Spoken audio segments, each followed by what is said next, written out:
ನಾನು ರಾಜ್ಕುಮಾರ್ ಬಬ್ಲಾದ್, ಮಾಜಿ ತಾಲೂಕ್ ಪಂಚಾಯತಿ ಸದಸ್ಯರು ಮಾಷಾಳ. ಸನ್ಮಾನ್ಯ ಅರುಣಕುಮಾರ್ ಪಾಟೀಲ್ ಅವರು ಜಿಲ್ಲಾ ಪಂಚಾಯತಿ ಮೆಂಬರ್ ಇದ್ದಾಕರ ನಾನು ಕೂಡ ಮಾನ್ಯ ಶಾಸಕರು ತಾಲೂಕ್ ಪಂಚಾಯತ್ ಸದಸ್ಯನಾಗಿ ಇಲ್ಲಿ ಪರಿಶಿಷ್ಟ ಜಾತಿಯಲ್ಲಿ ನಾನು ಒಬ್ಬ ಸದಸ್ಯನಾಗಿ ಎಲ್ಲರ ಆಶೀರ್ವಾದದಿಂದ ಇವತ್ತು ಮಾಷಾ ಗ್ರಾಮದವರ ಎಲ್ಲ ಆಶೀರ್ವಾದದಿಂದ ನಾನು ಆರಿಸಿ ಬಂದಿದ್ದೀನಿ. ಹಾಗೆ ಅರುಣಗೌಡರು ಕೂಡ ಆರಿಸಿ ಬಂದರು.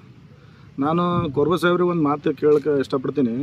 ಇವ್ರಿಗೆ ಹಿಂದುಳಿದ ರಾಜ್ಯ ಉಪಾಧ್ಯಕ್ಷರು ಇವ್ರಿಗೆ ಹ್ಯಾಂಗೆ ಮಾಡಿದ್ರು, ಯಾರು ಮಾಡಿದ್ರು ಅನ್ನೋದು ನನಗೆ ಬೇಕಾಗಿದೆ. ಯಾಕಂದ್ರೆ ನಾನು ಒಬ್ಬ ಹಿಂದುಳಿದ ಜಾತಿಯಲ್ಲಿ ಬರ್ತೀನಿ. ಇವತ್ತು ಯಾವುದೇ ಒಂದು ಫಂಕ್ಷನ್ ಮಾಡಲಿ, ಯಾವುದೇ ಒಂದು ಕಾರ್ಯಕ್ರಮ ಮಾಡಲಿ, ಇವತ್ತು ಯಾವುದೇ ಒಂದು ಇದು ಇರಲಿ, ಯಾವ ಒಂದು ವಿಷಯ ಕೂಡ ಇಲ್ಲಿ ಯಾವೊಬ್ಬ ಹಿಂದುಳಿದ ವರ್ಗದ ಯಾವೊಬ್ಬ ಜನರಿಗೆ ಕೂಡ ಇವರು ಇದು ಮಾಡೋಂಗಿಲ್ಲ, ಜ್ಞಾಪಕ ತೊಗೊಳಂಗಿಲ್ಲ. ಆ ಒಂದು ಫಂಕ್ಷನ್ ಕೂಡ ಕರೆ ಮಾಡೋಂಗಿಲ್ಲ. ಒಂದು ಯಾವುದಾದ್ರೂ ಇವತ್ತು ಜಿಲ್ಲಾದಲ್ಲಿ ಆಗಲಿ, ಇವತ್ತು ತಾಲೂಕಿನಲ್ಲಿ ಆಗಲಿ, ಇವತ್ತು ರಾಜ್ಯದಲ್ಲಿ ಆಗಲಿ, ಏನಾದರೂ ಆದರೂ ಕೂಡ ಒಬ್ಬರಿಗೂ ಕೂಡ ಯಾವ ವಿಷಯಗಳು ಕೂಡ ಇವರು ಎಲ್ಲಿ ಪ್ರಸ್ತಾಪ ಮಾಡೋಂಗಿಲ್ಲ. ಮತ್ತು ಫಸ್ಟ್ ಅಂದರೆ ಇವರು ಸಂಘಟನೆದಾಗೆ ಇವರು ಆ ಸಂಘಟನೆದಾಗೂ ಕೂಡ ಇವರು ಮೊದಲೇ ಫಸ್ಟ್ ಇರೋಂಗಿಲ್ಲ. ಯಾವಾಗಾದ್ರೂ ನಮ್ಮದು ತಾಲೂಕಿನಲ್ಲಿ ಆಗಲಿ, ಜಿಲ್ಲಾದಲ್ಲಿ ಆಗಲಿ, ಅಥವಾ ಗ್ರಾಮ ಪಂಚಾಯತಿ ಆಗಲಿ, ಅಥವಾ ನಮ್ಮ ಊರಲ್ಲಿ ಯಾವಾಗಾದ್ರೂ ಏನಾದರೂ ನಮ್ಮ ರಾಜಕೀಯವಾಗಿ ಸಂಘಟನೆ ಒಂದು ಮಾಡಬೇಕಾದ್ರೂ ಕೂಡ ಮಾಡಕತ್ತೀವಿ ಅಂದ್ರೆ ನಾವು ರಾಜಕೀಯವಾಗಿ ನಾ ರಾಜ್ಯದ ಉಪಾಧ್ಯಕ್ಷನಿದ್ದೀನಿ, ನನ್ನನ್ನು ಕೂಡ ಕರೀರಿ, ನಾವು ಎಲ್ಲರೂ ಕೂಡ ಒಂದು ಮೀಟಿಂಗ್ ಮಾಡೋಣ. ಒಬ್ಬ ರಾಜ್ಯದಾಗಲಿ ಅಥವಾ ರಾಜಕೀಯದಾಗಲಿ, ನಮ್ಮ ಕಾಂಗ್ರೆಸ್ ಪಕ್ಷದೇ ಆಗಲಿ, ಯಾವುದೂ ಇಲ್ಲಿ ತನಕ ಒಂದು ಮೀಟಿಂಗ್ ಸಹ ತೋದಿಲ್ಲ. ಅವ್ರು 2 ವರ್ಷ 3 ವರ್ಷ ಆಯ್ತು. ಹೀಗಾಗಿ ಬರೇ ಏನದ, ನಾ ರಾಜ್ಯದ ಹಿಂದುಳಿದ ರಾಜ್ಯ ಅಧ್ಯಕ್ಷ, ರಾಜ್ಯದ ಉಪಾಧ್ಯಕ್ಷ ಆಗಿದೆ ಅನ್ನೋದು ಒಂದು ಮಾತ್ರ ನಮ್ಗೆ ಎಲ್ಲರಿಗೂ ಗೊತ್ತು. ಒಂದು ನಮ್ಮ ಸಭೆ ಈ ನಮ್ಮ ಎಲ್ಲ ಕಾರ್ಯಕರ್ತರು ತೊಗೊಂಡು ಒಂದಿನ ಭೀ ಒಂದು ಸಭೆ ಕರಿಬೇಕಾಗಿತ್ತು.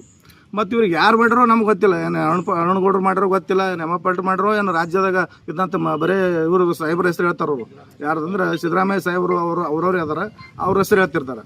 ಮತ್ತು ಅದು ಎಲ್ಲಿ ಎಷ್ಟರ ಮಟ್ಟಿಗೆ ಸತ್ಯ ನನಗೆ ಗೊತ್ತಿಲ್ಲ. ಈಗ ಹಿಂದುಳಿದ ವರ್ಗಕ್ಕೆ ತಾವು ಏನೋ ಕೊಡುಗೆ ನೀಡಿಲ್ಲ ಜಯಂ ಕೊರ್ಬು ಅವರು ಅಂತ ಹೇಳಿ ರಾಜೀನಾಮೆ ನೀಡಬೇಕಂತ ಹೇಳಿ ಹಲವಾರು ಜನರು ಆರೋಪ ಮಾಡ್ತಿದ್ದಾರೆ. ಒಬ್ಬ ಜವಾಬ್ದಾರಿಯಾಗಿ ಇವತ್ತಿನ ನಾನು ತಾಲೂಕು ಸಂಘಟನಾ ಸಂಚಾಲಕ ಇದ್ದೀನಿ ಸರ್. DSS ಸಂಘಟನಾ ಸಂಚಾಲಕ ಇದ್ದೀನಿ. ಅವತ್ತು ಜೈಭೀಮ್ ಸಂಘಟನಾ ಸಂಚಾಲಕ ಇದ್ದೀನಿ. ಸುಮಾರು 10-12 ಇದ್ರ ತಾಲೂಕದಾಗ ಸಂಘಟನಾ ಸಂಚಾಲಕನಾಗಿ ಕೆಲಸ ಮಾಡ್ತೀನಿ. ಸಂಘಟನೆ ಅಂದ್ರೆ ಏನು ಇವ್ರಿಗೆ ಗೊತ್ತೇ ಇಲ್ಲ. ಹೆಂಗೆ ಸಂಘಟನೆ ಮಾಡಕ್ಕೆ ನಾ ಬರೀ ರಾಜ್ಯ ಉಪಾಧ್ಯಕ್ಷ ಅಂದ್ರೆ ಆಗಂಗಿಲ್ಲ. ಸಂಘಟನೆ ಮಾಡಬೇಕು. ಯಾವ ಊರಾಗ, ಯಾವ ಹಳ್ಳಿಯಾಗ, ಯಾವ ತಾಲೂಕದಾಗ ಇವ್ರು ಇದು ಮಾಡ್ರಿ ಹೇಳ್ರಿ, ಸಂಘಟನೆ ಮಾಡ್ರಿ ಹೇಳ್ರಿ. ಬಿಡು, ಜನರಲ್ದವ್ರು ಹೊತ್ತ ಉಳಿತು. ಒಬ್ಬ ಯಾವುದಾದ್ರೂ ತಮ್ಮದೇ ಆದಂಥ ಒಂದು ಹಿಂದುಳಿದ ವರ್ಗ ಅಂತೇಳಿ ಅನ್ಸ್ಕೋತಿರಲ್ಲ, ಎಲ್ಲಿ ಮಾಡಿರಿ ಹೇಳ್ರಿ. ಅಥವಾ ನಿಮ್ಮ ಜಾತಿಗೆ ಮಾಡಿದ್ರಿ ಅಂತ ಹೇಳ್ರಿ, ನಿಮ್ಮಲ್ಲೇ ಒಂದು ಮೀಟಿಂಗ್ ಮಾಡಿರಿ ಅಂತ ಹೇಳ್ರಿ.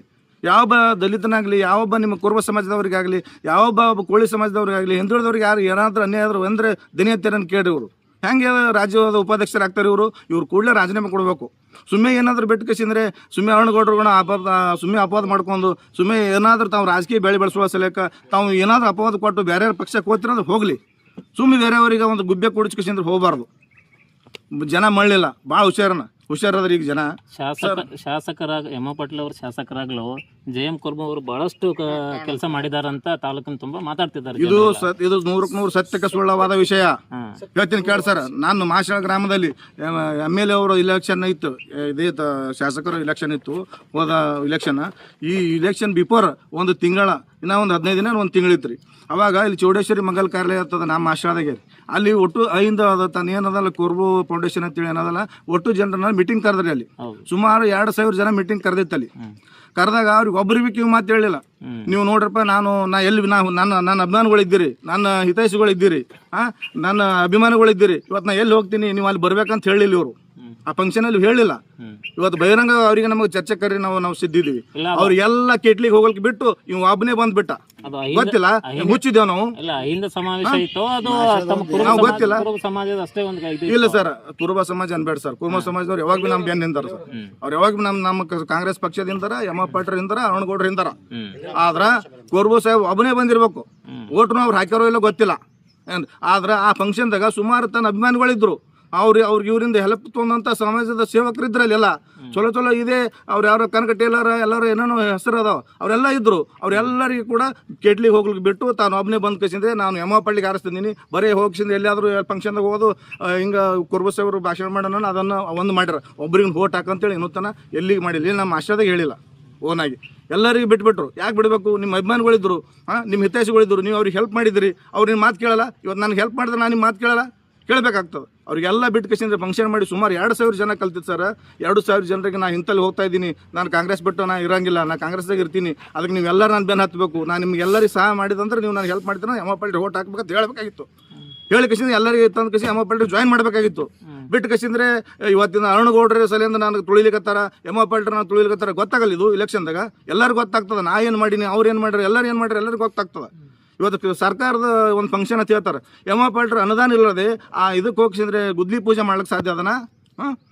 ಅದು ಇನ್ಸರ್ಟ್ ಮಾಡಿಸಲೇಕ, ಎಮ್ ಪಾಲ್ಟ್ರ್ ಇನ್ಸರ್ಟ್ ಮಾಡಿಸಲೇಕ, ಅರುಣಗೌಡ್ರಿಗೆ ಇನ್ಸರ್ಟ್ ಮಾಡಿಸಲೇಕ, ಉದ್ದೇಶಪೂರ್ವಕವಾಗಿ ಮಾಡ್ತಕ್ಕಂಥ ಕಾರ್ಯಕ್ರಮ ಅದು. ತಂದೇನಿತ್ತು, ರೈತರ ವಂತಿಕೆಯಿಂದ ರೋಡ್ ಮಾಡ್ಬೇಕಂತೇಳಿ ಬ್ಯಾನರ್ ಹಾಕಿದ್ರಿ, ಒಪ್ಕೋತೀವಿ. ರೈತರ ಬಗ್ಗೆ ನಿಮ್ಮ ಕಾಳಜಿ ಅಂತೇಳಿ ಒಪ್ಕೋತೀವಿ. ನಿಮ್ದು ಒಂದೇ ರೋಡ್ ಯಾಕೆ ಮಾಡಬೇಕು? ಸುಮಾರು 5, 6, 7, 8, 10 ರೋಡ್ಗಳದಾವ ಇಲ್ಲಿ. ಬರ್ರಿ, ಇವತ್ತು ನಾವು ಬೆನ್ನ ಹತ್ತೀವಿ, ನಾವು ಕೈಲಾದಷ್ಟು ಸಹಾಯ ಮಾಡ್ತೀವಿ, ಬನ್ನಿ ಇಲ್ಲಿ ಮಾಡೋಣ ಬರ್ರಿ. ನಮ್ಮ ಆಶಾದಾಗ ರಗಡ ರಸ್ತೆಗಳದಾವ, ತಮ್ಮ ಅನುಕೂಲಕ್ಕಾಗಿ ಅದು ತಮ್ಮ ಹಾದಿ ಬೇಕಾಗ್ಯದ, ಮಾಡ್ಲಿಕ್ಕೆ ತಯಾರದಾರ ಅವರು. ಒಟ್ಟಾರೆಯಾಗಿ ಏನಾದ್ರ ಎಮ್ ಪಾಲ್ಟ್ರಿಗೆ ಆಗಲಿ, ಅರುಣಕುಮಾರ್ಗೆ ಆಗಲಿ ತುಳಿಬೇಕನ್ನೋ ಉದ್ದೇಶ 100% ಅದ ಅವ್ರಿಗೆ ನನಗೆ ಇದಕ್ಕಿಂತ ಮೊದಲೇ ಒಮ್ಮೆ ಆಗ್ಯದ. ಅವ್ರಿಗೆ ನಮ್ಗೆ ಇದಕ್ಕಿಂತ ಮೊದಲೇ ಒಮ್ಮೆ ಅವ್ರ ವಿಚಾರಗಳು ನಾವು ತಿಳ್ಕೊಂಡಿವಿ, ಅವ್ರದಿಂದ ನಾವು ದೂರಿದ್ದೀವಿ. ನಾನು ಫಂಕ್ಷನ್ ಕೂಡ ಹೋಗಿಲ್ಲ, ನನಗೆ ಕರೆದಿಲ್ಲ ಅವರು. ಶಾಸಕರಾದ ಅವ್ರ ಸುಪುತ್ರರು ಕೊರ್ಬೋ ಅವರಿಗೆ ಬಳಸ್ಕೊಂಡು ಯೂಸ್ ಮಾಡ್ಕೊಂಡು ಬಿಸಾಕ್ತಿದ್ದಾರೆ. ಇವ್ರು ಕೊರ್ಬೋ ಅವ್ರಿಗೆ ಅವ್ರಿಗೆ ಏನು ಮಾಡಿದ್ದಾರೆ ಹೇಳಿ? ಶಾಸಕರಿಗೆ ಮತ್ತು ಅರುಣಗೌಡರಿಗೆ ಏನು ಮಾಡಿದ್ದಾರೆ ಹೇಳಿ? ತನ್ನ 2,000 ತನ್ನ ಅಭಿಮಾನಿಗಳನ್ನು ಹೊರಗೆ ಬಿಟ್ಟು ತಾನು ಒಬ್ಬನೇ ಹೋಗಿಸಿದ್ರೆ ನಾನು ಇಲ್ಲೇ ಇದ್ದೀನಿ ಅಂತೇಳಿ ಪ್ರಚಾರಕವಾಗಿ ತನ್ನ ಇದಕ್ಕಾಗಿ ತೋರಿಸ್ಕೊಂಡ್ರು. ಯಾರು ಒಬ್ಬರಿಗಾದ್ರೆ ಈ ಓಟ್ ಹಾಕ್ಯಾರ ಅಂತ ಕೇಳ್ರಿ, ಇದೇ ಕನಕಟ್ಟಿ ಎಲ್ಲರ ಕರೆದು ಕೇಳ್ರಿ, ಇದೇ ಅವ್ರ ಲೀಡರ್ಸ್ಗಳದಾರ. ಕೆಲವೊಬ್ರು ಹೆಸರು ಕೊಡ್ತೀನಿ ನಾನು ನಿಮಗೆ. ಮಕ್ಕುಲ್ ಪಟೇಲ್, ನಮ್ಮ ಆಶಾಳ ಗ್ರಾಮದ ಇಲ್ಲಿ ಅವರು ರೈಟ್ ಹ್ಯಾಂಡ್ ಮಕ್ಕುಲ್ ಪಟೇಲ್ ಅವರು ಇಲ್ಲಿ ಅವರು ಆ ಟೈಮ್ನಾಗ ಕೇಟ್ಲಿಗೆ ಹೋಗ್ಬಿಟ್ರು. ಅವ್ರಿಗೂ ಒಂದಿನ ಕರೆದ ಕಸಿ ಕೇಳಬೇಕಾಗಿತ್ತು, ಯಾಕ್ರಿ ಸಾಹೇಬ್ರು ನಿಮ್ಗೆ ಎಷ್ಟೋ ನಾನು ನೀರು ಕೊಟ್ಟಿನಿ, ನಿಮ್ಮ ದ್ರಾಕ್ಷಿ ಒಣಗ್ತಾ ಇತ್ತು, ನೀವು ನಮ್ಗೆ ಹೆಲ್ಪ್ ಮಾಡಿರ್ತ ಎಲ್ಲ ಇಂಥ ಇದ್ದಾಗ ಕೇಳಬೇಕಾಗಿತ್ತು. ಅವ್ರು ಬರ್ತಿವ್ರು, ಅವ್ರಿಗೆ ನಾವು ಕೇಳಿದ್ರೆ ಬರ್ತೀವ್ರು, ಅವ್ರು ಇಲ್ಲೇ ಅದಾರ ಕೇಳಬಹುದಾಗಿತ್ತು. ಹಂಗೆ ಅವ್ರು ಅಲ್ಲಿ ಎಷ್ಟೋ ಹೆಲ್ಪ್ ತೊಗೊಂಡವ್ರ. ಈಗ ನಾವು ಹೆಲ್ಪ್ ತೊಗೊಂಡ್ರಂದ್ರೆ ಅವ್ರು ನಮ್ಮ ಮಾತು ಕೇಳ್ತಾರೆ. ಅಟ್ಲೀಸ್ಟ್ ಒಂದು ಸಾರಿ ನೋಡ್ರಿ ಸಾಹೇಬ್ರೆ ಕನ್ವಿನ್ಸ್ ಮಾಡಿ ನೋಡ್ರಿ, ನಾನು ಕಾಂಗ್ರೆಸ್ಗೆ ಹೋಗಿನಿ, ನಾವು ಏನೋ ಒಂದು ಇದರಿಂದ ಹೋಗಿನಿ, ನಂಗೆ ಟಿಕೆಟ್ ಸಿಗಬೇಕಾಗಿತ್ತು, ನನಗೆ ಸಿಕ್ಕಿಲ್ಲ, ನಾನು ಎಮ್ ಪಾಲ್ಟ್ರಿಗೆ ಹೆಲ್ಪ್ ಮಾಡಬೇಕಾಗ್ಯದ, ಅದಕ್ಕೆ ಹೆಲ್ಪ್ ಮಾಡೋಣ, ನೀವು ಬರ್ರಿ, ನಾವು ಬರ್ರಿ ಅನ್ಬೇಕಾಗಿತ್ತು. ಒಬ್ಬರನ್ನೂ ಇವ್ರು ಕರೆದಿಲ್ಲ. ಅವ್ರು ಇದ್ರ ಪ್ರತ್ಯೇಕ ಎಲ್ಲಾದ್ರೂ ಚರ್ಚೆ ಕರೆದ್ರೆ ನಾವು ಸಿದ್ದಿದ್ದೀವಿ ಬರ್ಲಿಕ್ಕೆ ಓಪನ್.